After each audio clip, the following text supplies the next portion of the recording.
Hey, here are three free ways to shift your vibration, clear trauma, and attract, create, manifest, whatever you want to use, the things that you want in life. These three things are: one, get a pen and paper. Free, because you should already have some pen and paper laying around, even if it's a napkin, even if it's the back of a letter from your job or school or a bill collector. As long as the space is empty, turn it over, write on it. Begin scripting. Begin scripting answers, or not answers, but begin scripting questions for the universe to answer. Here are some examples. What if I made an extra $500 per week for 3 weeks? What if I attracted a better opportunity that was fully suited to my financial needs? What if all I needed is a change of perspective to see something new? You can also do something like, I remember when I received $3,000 in 3 days. I remember when I got a promotion within 48 hours of asking or thinking of one. I remember when somebody else helped me pay for my car repairs. I remember when, insert the thing that you desire to happen, as if it already happened already. You can also script things like, I am a beautiful person. I am in the process of becoming a healthier person. I am continuing to be the person who has everything they want. There are many ways to script, but essentially what you are doing is finding ways to stimulate your mind, your spirit, and your subconscious, and the energy that you have to create these things by weaving in the tapestry through creativity. And you don't have to believe it. You don't even, but like, there's no need to have faith. Your mind will do it on its own. So this is an excellent way to manifest for free. Second way to manifest for free.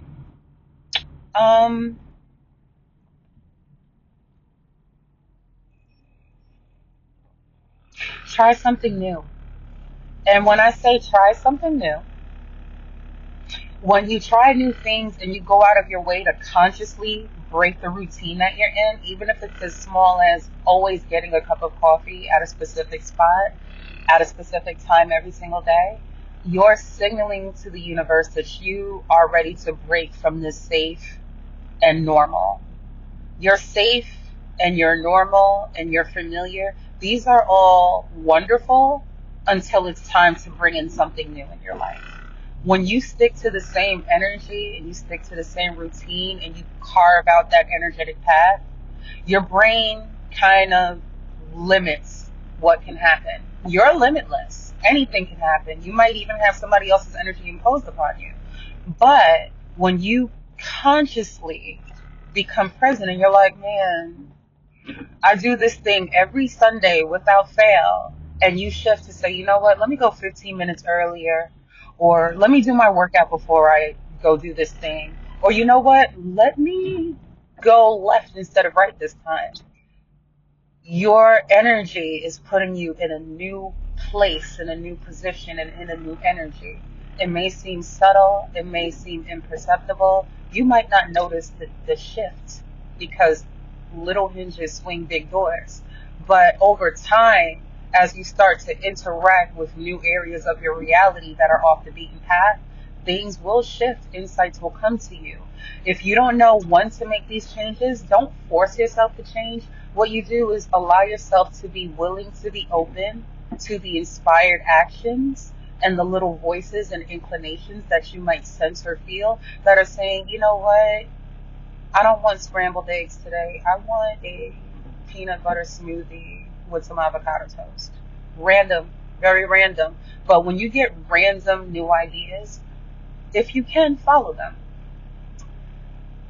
That's a free way to manifest. Now, the third way to manifest what you want is to genuinely deep dive into loving yourself and shifting the way you see yourself and see others in a different way.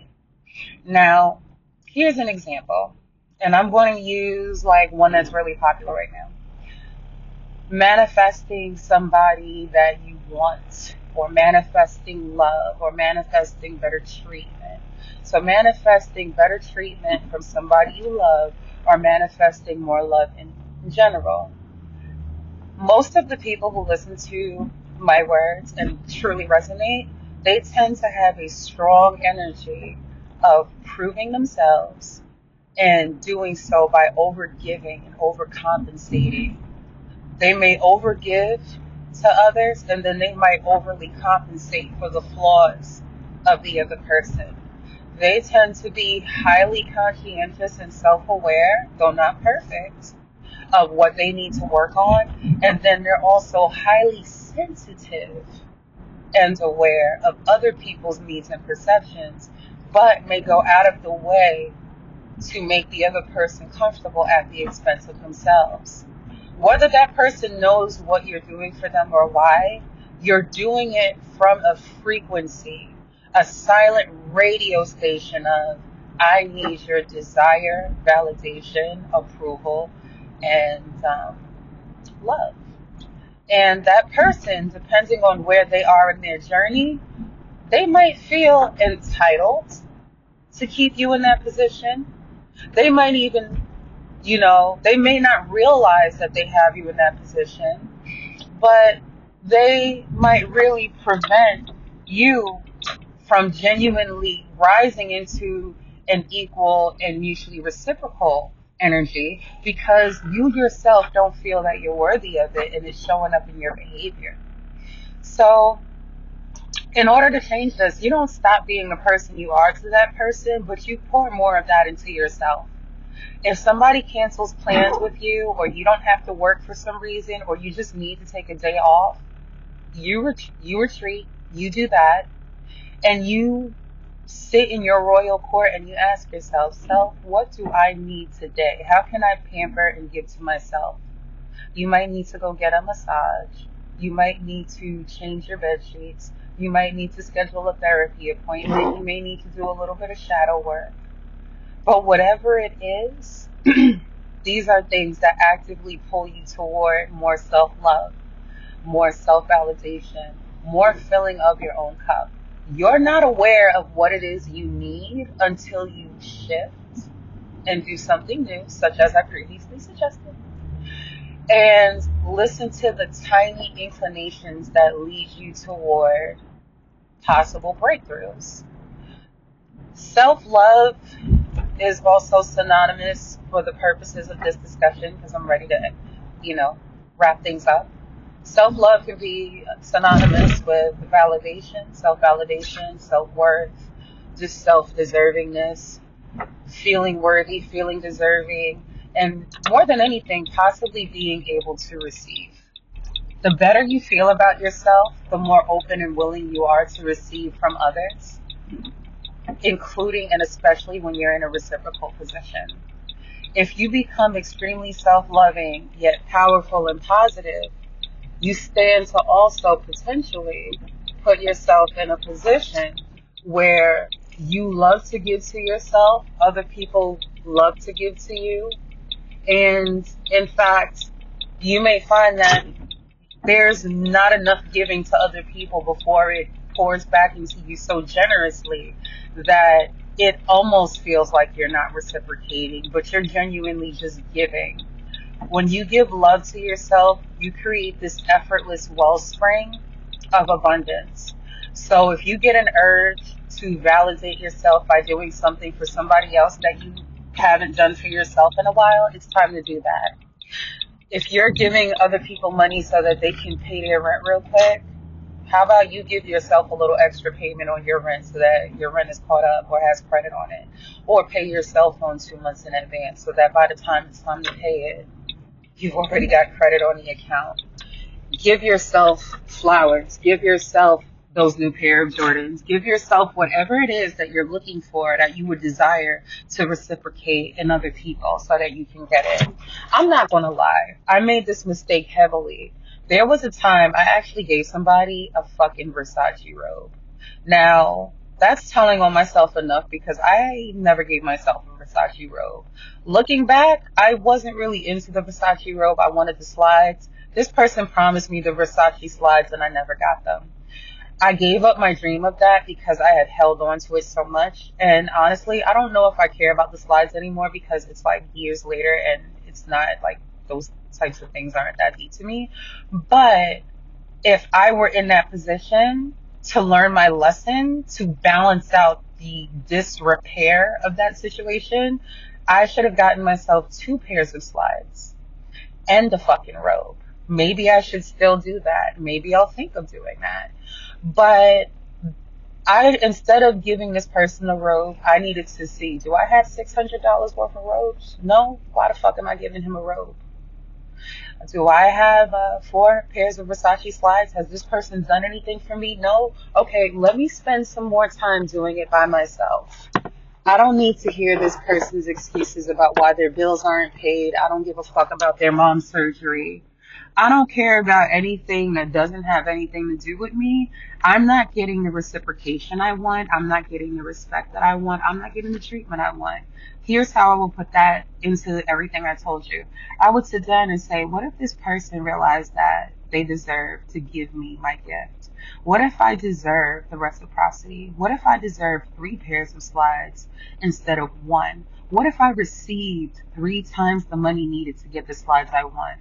I remember when this person rectified the situation and got me the slides. Let me be honest, they didn't get me Versace slides. The motherfuckers got me some Filas, and that pissed me off.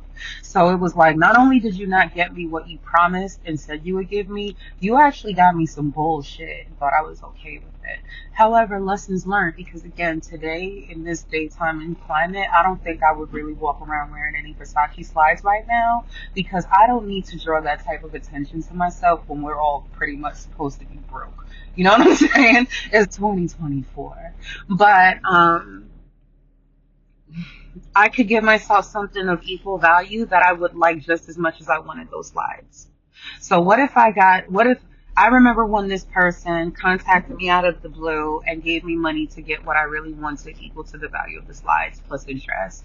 I remember when I realized it wasn't important for this person to do shit for me, and I began to do it myself. Then I'd take it to part 2 where I do something different, and I actually go to a luxury shoe store and I look around at the slides, the slippers, the heels, and you know what? I haven't worn heels in years. Maybe I'll put on a pair of heels and see what kind of heels I want. Then I'll look at some slides and try on some slides. More than likely, I don't like trying on things like that unless I'm prepared to buy. But if I need to be sure that these things fit, I'm going to have to go try them on.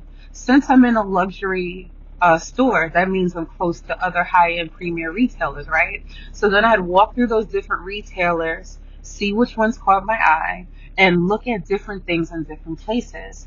As I'm doing those things, I'm picking up inspiration from other people and ideas for things that I might have forgotten about. I might see a luxury furniture store and I might see some pieces or some aesthetic that I might need to work into my home.